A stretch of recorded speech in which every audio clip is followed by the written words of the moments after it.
You mentioned the other day to me about having like the mindset of life, like life, how far can this go? Like, how far can life go? Having that kind of a mindset rather than like a victim mindset.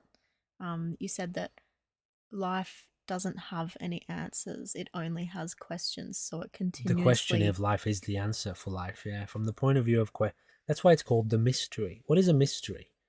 An unknowable thing or an unknown thing, an unanswerable question. Can the answer to your life be the question of life? Because the perspective of life is that it doesn't know what it is, and so it's wondering, what is this? What can I do with it? Where does it go? Where did it come from? How far does it go? What happens if I do this? What happens if I do that? And even if it could answer one of those questions, immediately more questions would arise immediately. The very second that one question would be answered, another question would arise. What happens if I do this? Oh, I'll do that every day and find out. Oh, well, now that I've done that, what about if I do it this way instead? What happens if I do it that way? And if you reflect on the nature of the truth of that, the fact that there are never ending questions about what life would look like in a desert, what life would look like at the top of a mountain, what life would look like at the bottom of an ocean, what life would look like from this point of view, from that point of view.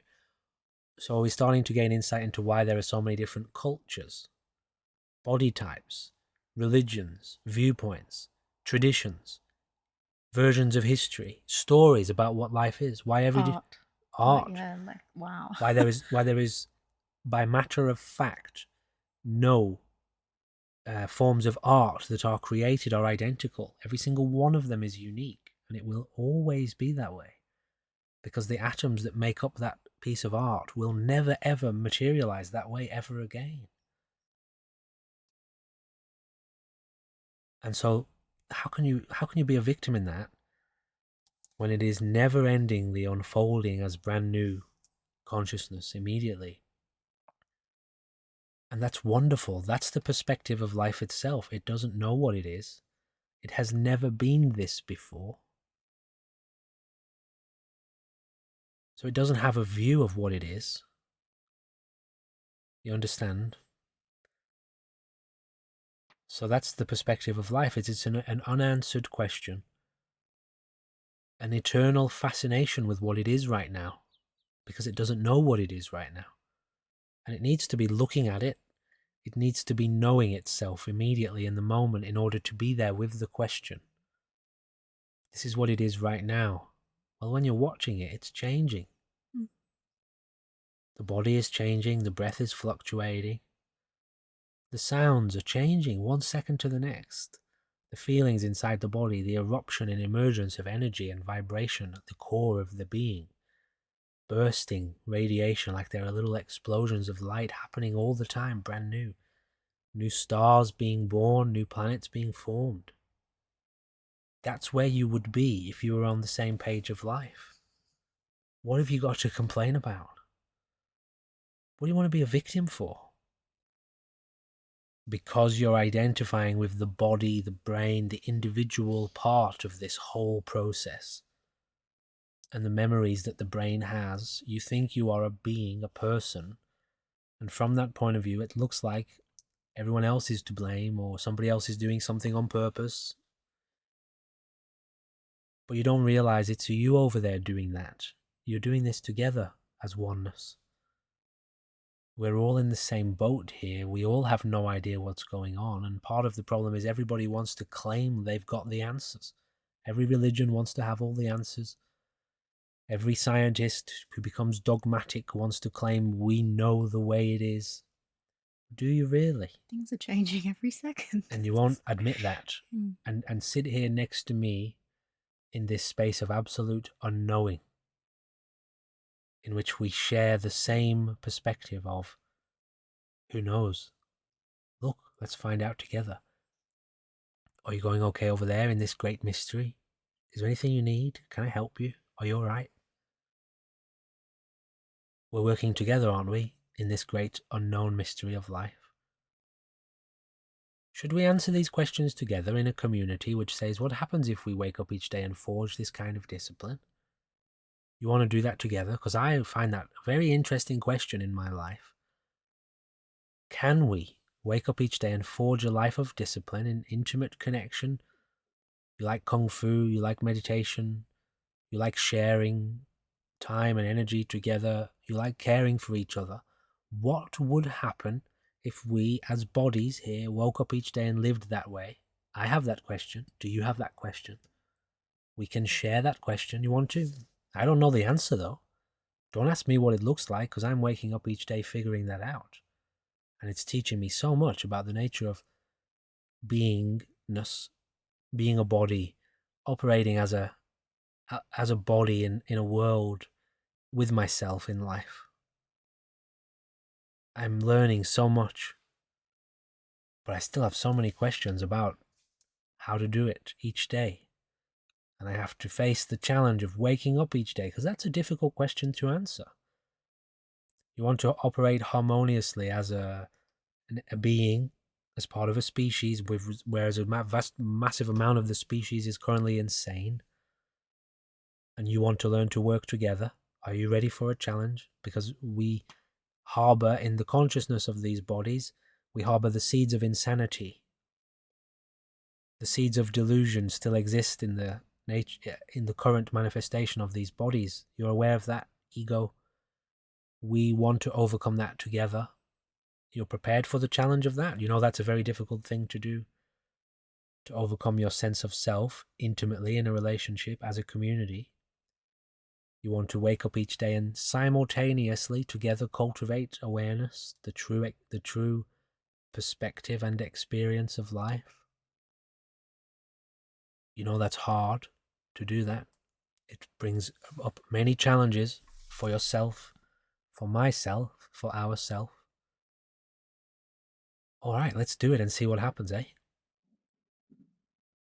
Yes, the perspective of life itself is this. It's unfolding with many questions, and it's fascinated and really, really wants to explore that, because it it just does.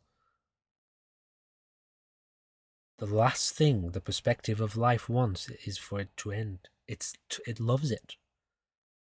And in fact, it knows that it doesn't end, so it wouldn't entertain the delusion of thinking one day that it would get out. Yeah, when you said that about life, it doesn't have any, it only has questions, it doesn't have any answers. It made me realize how much my brain or my ego actually has answers.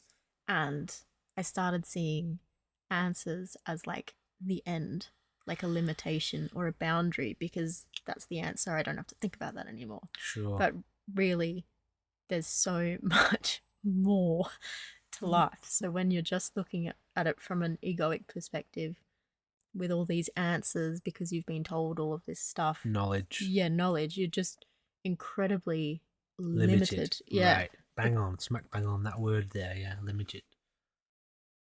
Yeah. Limitation. Mm. The brain is limited. The perspective of the brain is limited. The knowledge of your past is limited. Mm. Your knowledge up to now, your conclusions are limited. Whereas the question of life is unlimited. The nature of life itself is unlimited. You said to me, direct experience doesn't know what it is capable of. Right. And the fact of that means unlimited potential. Just look at it this way. If you spent an entire life as a human being, with all of the capacities of a human being, this human being that you have now, which has a limited capacity, it can only lift so much weight. It only has so much mental energy to exert, to apply in a day. So it has a limited amount of resources. You have to work with those. So you have to use those limited resources to explore the question of life to the best of your ability, which means you will only be able to reach a certain level of attainment as a human being in this life. Okay, so when it comes time to put the body down, you will have answered so many questions, but you will have only been able to answer those questions to the capability of this body. So you haven't answered the question fully. A demonstration of that is, if we get out now, I can do more push-ups than you can. So I can answer different questions to you. So this body is capable of answering a particular set of questions in life, and I have to figure out those and push those to the limit so that life can figure out what it is through me, to my capacity. And you have to do that for that one. And he has to do it for that one. And they have to do it for those ones that they have. But when it comes time to drop that body and you get another one, you're going to have a whole new... You may even pick up the same questions, but the capacity of the body will be expanded because you will have evolved it. The consciousness will have evolved by the questions that you've answered. So now you get to do it all again to the next degree, to the next level. This is the evolution of consciousness. Whereas if you have a life as a body and you waste it, and you spend the time in misery, well, maybe you're asking yourself the question, how deep does misery go? Good luck answering that question. How deep do you want to go before you get enough of that question? Is that what you're trying to answer in your life? How miserable can you become? Jesus, watch out for that. That's not a very nice question to be asking yourself, but if that's what you want to ask, by all means, go ahead. I didn't even realize that I was asking myself that question for a very, very long time. But the misery was becoming so intense that I decided and realized I needed to get out, which totally redirected my life. The new question that I picked up, how do I get out of this misery? How do I stop doing this to myself? How do I stop being a victim? How do I reclaim the authority of reality? And then work with that to truly build a life of unlimited potential, unending, limitless potential. But are you ready for that? You want that, do you? You want to cultivate the heart of a warrior, and you know what that means? You're prepared for the challenge of waking up and shoving your face into the shit. And you're going to enjoy the way it smells. You're not going to bitch and moan about it.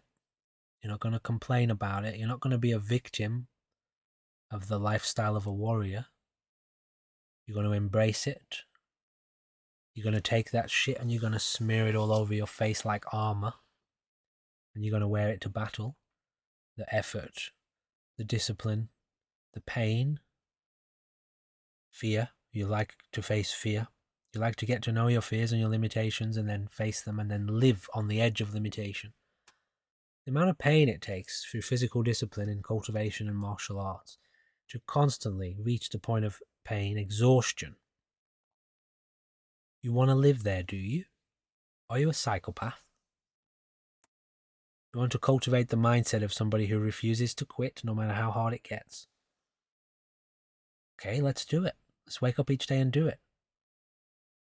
You know that's what you're asking for if you go down the road of martial arts as a way of awakening.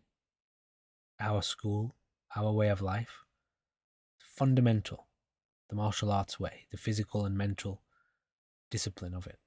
The emotional, mental, physical discipline of martial arts as a means of cultivation, because it really gives your body something very wonderful to do, and it helps you push the mental and emotional barriers of your current level of consciousness. Not to mention, higher martial arts is all about awakening to the energy of mind, which means direct contact with presence, chi, deep yoga. That's the way you want to go, is it? Okay, well, we can do it, but be prepared for a slog because it's bloody hard. A victim won't make it. You have to abandon the victim. What do you want to blame me for telling you to wake up each day and push yourself? You want to turn me into an abuser because you want to play a victim? I'm not here to abuse you. I won't make you do it. I won't become an abuser. Somebody who would force you to do it against your will. That's not how this works. It's supposed to be your will that's forcing you to do it. So I will just let you go. If you start to resist and struggle too much, I say, maybe think about doing something else with your life, Because I'm not here to do that to you. I won't do it. I'm not an abuser. So you have to pick it up for yourself, with your own will and your own intention and your own desire and your own heart, to cultivate the way of the warrior. A victim will not make it.